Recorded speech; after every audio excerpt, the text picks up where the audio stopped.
Hello, everybody. We got another recap to do tonight, and this one is the Boston Legacy in what turned into a shootout, which I did not see coming. I think a lot of people could have thought that maybe for Portland there would have been some goals for them, but I didn't see this from the Legacy because the Legacy haven't been able to score a lot of goals this year. But we have to talk about this entire game first. 7 goals were scored in this game, yet nobody saw this coming. This was being played in Centerville Bank Stadium in Rhode Island. Really hot day. I think the pitch temperature was over 100 degrees, I want to say. Really sunny skies, but it was really hot there, and especially on the pitch. The team that was really hot, though, in the first 10 minutes was the Portland Thorns. And in the second minute, Legacy commit a foul, not in the box. If you've watched the Legacy this year, you would know that they're giving away pens too much this season. This was right on the edge. But the Portland Thorns, it was Torden. She would score. It was a good shot. Murphy got a hand on it. I feel like she should have saved this. Still 1-0 Thorns. 4 minutes later, it's Smith for the Thorns scoring. This is just the back line of the Legacy collapsing when the Thorns got the ball and were pushing it forward into the Legacy zone. Not sure what the defenders are doing for the Legacy here. Murphy can't save this. It's 2-0.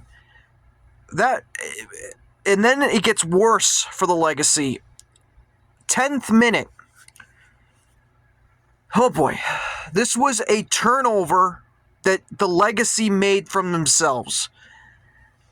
Almost at the goal line, they tried a stretch pass, which found nobody and allowed the Thorns to play the ball. And again, it's Torden again. She would score to make this 3-0. 10 minutes in. I cannot remember the last time I saw a team, whether it was women's or men, where it was 3-0 after 10 minutes. This was an ass whooping. That's what this was. But credit to the Legacy, they didn't quit, even though everyone's rating on the back line and Murphy was 5.5 or less. When it was after 10 minutes, it was bad. This was the worst I've seen the Legacy play all year. But 31st minute, St. George would score.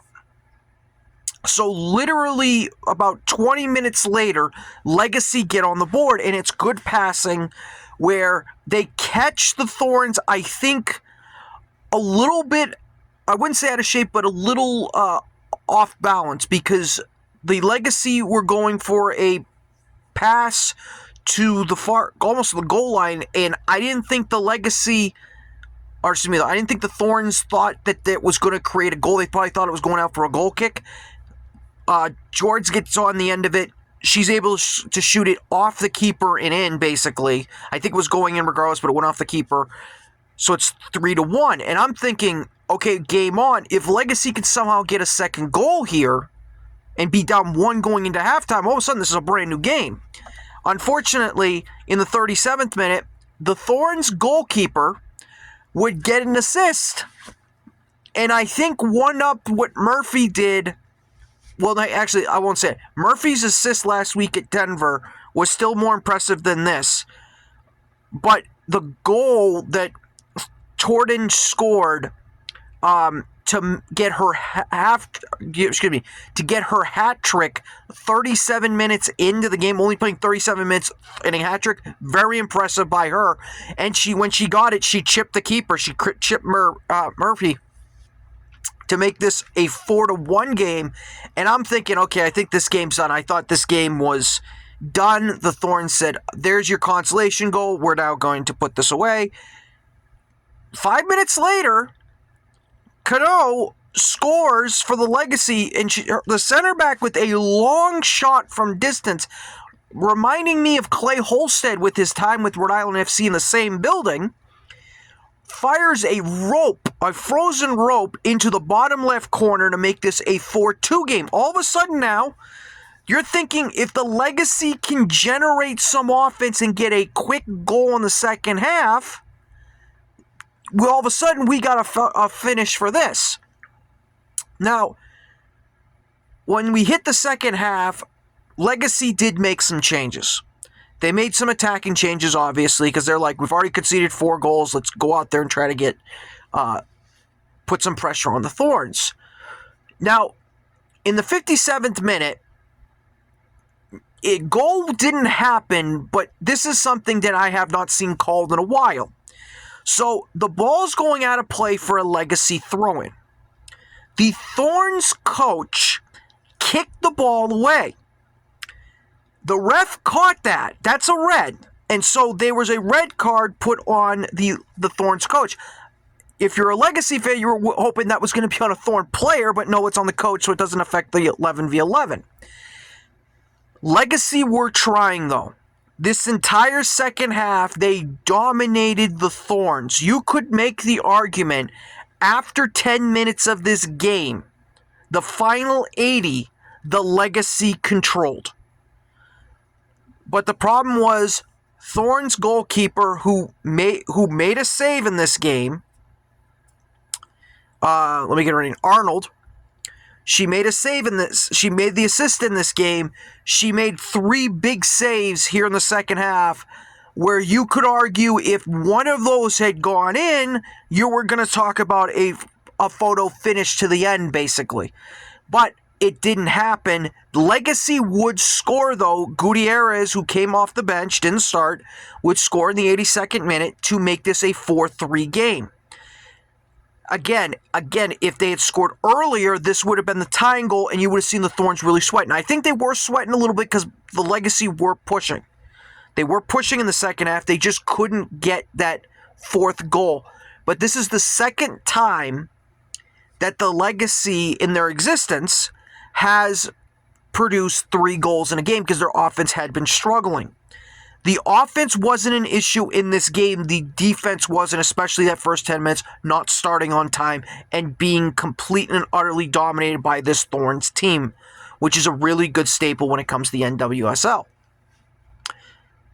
But I also want to stress that this, even though they lost and even though basically their playoff chances are now officially basically dead, this was a good game for the Legacy. And when I'm talking about good game, I'm talking about character, because they went down 3-0 after 10 minutes. This could have ended in a giant blowout. They didn't quit, they kept fighting, and they only lost the game 4-3. To me, that tells me more about this team. That is a respectable score for the Legacy. Yes, they're going to be kicking themselves for going down 3-0 and digging themselves into that hole so badly. And you could say that 4th goal they scored, where Torden scored her hat trick, where the Legacy players were basically standing around like statues. If they don't concede that in the 37th, all of a sudden this is a 3-3 game. But it's a lot of what ifs there. It is a great, but like I said, I was proud of this Legacy team today. They had me in. I was watching this game for as long as I could because, again, I thought this game was over after 10 minutes, and technically you can say it was, but they did score 3 goals to make up that. It was the goal in the 37th minute that killed them. But great. It was a great character game for, and I know it's not like, I'm trying to think of like a moral victory, basically, which, again, it's a loss. But I would hang my heads high for the Legacy for not quitting. And that's why they're going to stay at number 2. They're going to be number 2 in my power rankings. There's a little sneak preview for you. Because of all the other New England teams, they fought till the end. When they were trailing, they kept fighting. The other 2 didn't. Possibly 3, because Hartford's playing right now. So remember that. So take care, everybody. I will see you next time. This was a great game to watch if you're neutral. I will see you next time for my next preview or reaction.